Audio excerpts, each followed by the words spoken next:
Think of an aspect of your life that dictates the limits of your freedom. Government and law enforcement, insurance and pharmaceutical companies, taxes, building permits, driver's licenses, and more.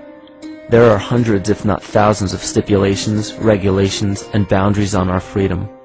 And out of the ones that were just mentioned, how many have you researched to find out whether they apply to you or not? Let's look at the forms of law that we currently acquiesce to.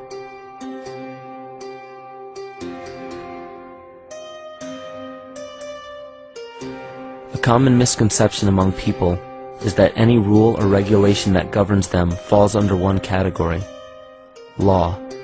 But there are many other forms of law that people abide by without realizing that they simply do not apply to them. Another misconception is that a nation's constitution gives us our rights. A constitution does nothing more than list the rights that we already have. We are born with inalienable rights, endowed to us by our Creator. They are not given to us, and they cannot be given away. The most a person can do with a right is choose whether to exercise it or not. Maritime Admiralty law is what's known as the law of the water. It is superseded by civil law and only applies to those who willingly contract themselves into it. The definition of Admiralty law is a body of private international law governing the relationships between private entities which operate vessels on the oceans. Let's look at how and why a form of law that is fashioned to govern corporations, businesses, and vessels has imposed its rule over natural human beings. This is all done through a form of word magic. A simple perversion of language has made it possible to convince people around the world that these alternative laws apply to them. One of the predominant beliefs in modern culture is that licenses, permits, registrations, and other forms of documentation are required to operate motor vehicles, use public roads, build structures and establishments, engage in free enterprise, and much more. Sadly, these beliefs are based on little to no investigation whatsoever, and are false. This belief structure is perpetuated by Maritime Admiralty law. This form of law was originally created to govern ships docking in foreign nations for the import or export of products and resources. It deals with banking and merchant affairs, not civil affairs. When a product is taken off of a ship and brought into a foreign land, that nation takes custody of the resource and accounts for it with a certificate. That certificate marks the birth date of that product in the custody of the respective nation. Think of why it is supposedly required to have a certificate of live birth in the first place. The Barron's Dictionary of Banking Terms defines a certificate as a paper establishing an ownership claim. So right there, we notice that everyone with a birth certificate is defined as being owned. People are used as collateral with other nations because the U.S. is bankrupt. The United States declared bankruptcy on March 9th of 1933. At this point, the U.S. began taking out loans from a private, non-government affiliated corporation called the Federal Reserve. With no money to pay back the loans, the United States began using the citizens as collateral. All birth and marriage certificates are literally warehouse receipts. Just look at the similarities of warehouse receipts and birth certificates. Both document the date of issue, a serial number, registration number or receipt number, a description of the product, and an authorized informant to notify the appropriate government agency. With all of this information being readily available, the majority of people are unaware of their involvement with Maritime Admiralty law. This is possible through the manipulation of language. This Admiralty law changed the meaning of the word person from a natural living person to a corporation.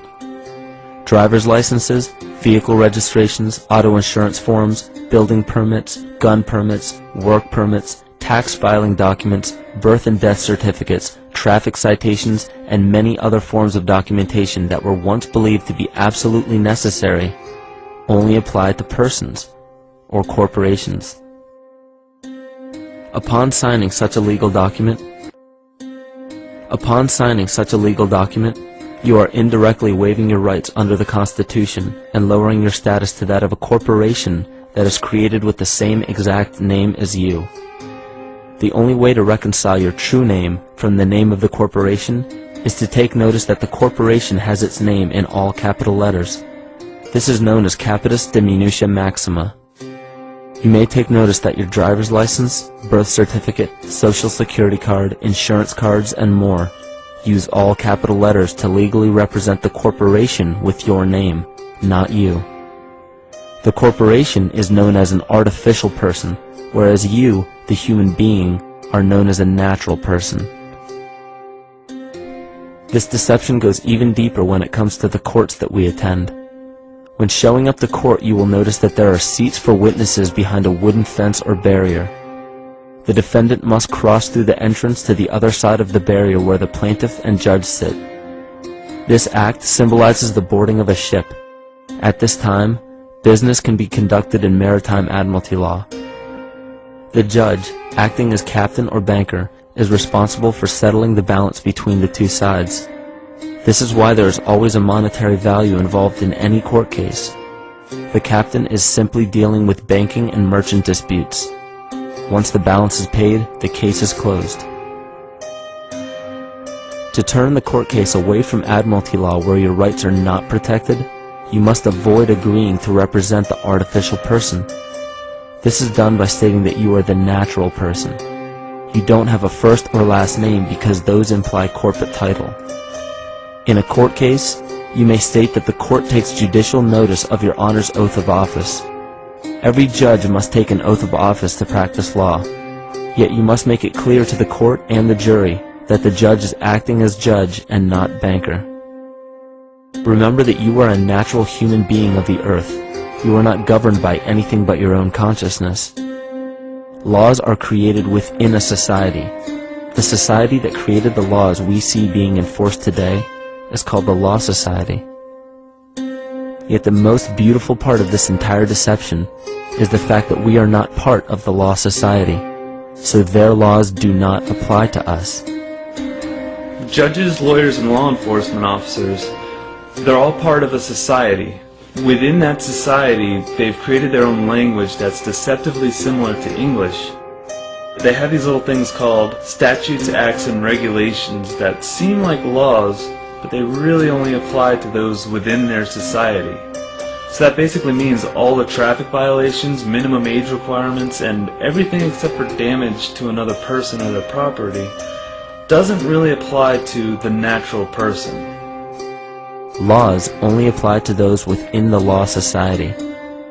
The game being played is an illusion.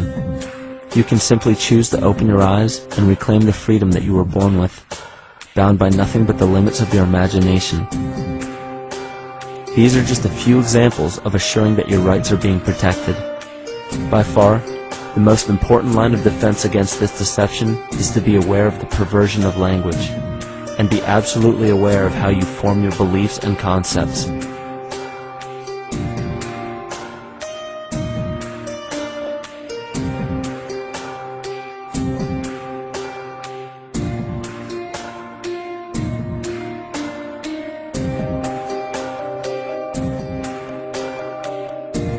In all forms of the perversion of language, there is a mirror reflection of this in the microcosm of the psyche.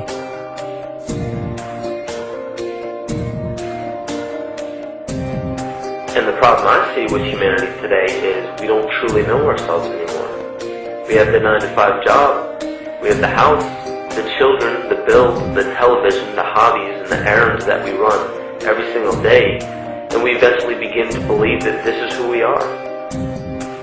But who are we beneath the job title, beneath the status of mother or father, theist or atheist, Republican or Democrat, black or white, man or woman? Who are we? Who are we deep down inside? We don't know, because every time we hear an answer that we don't want to accept about ourselves, we deny it. We'll pass it off and project it onto somebody else and judge them for it. This is repression. And we see what repression can do to us on an individual level, but what about on a collective level of humanity? What happens when the whole world refuses to see what they truly are on the inside?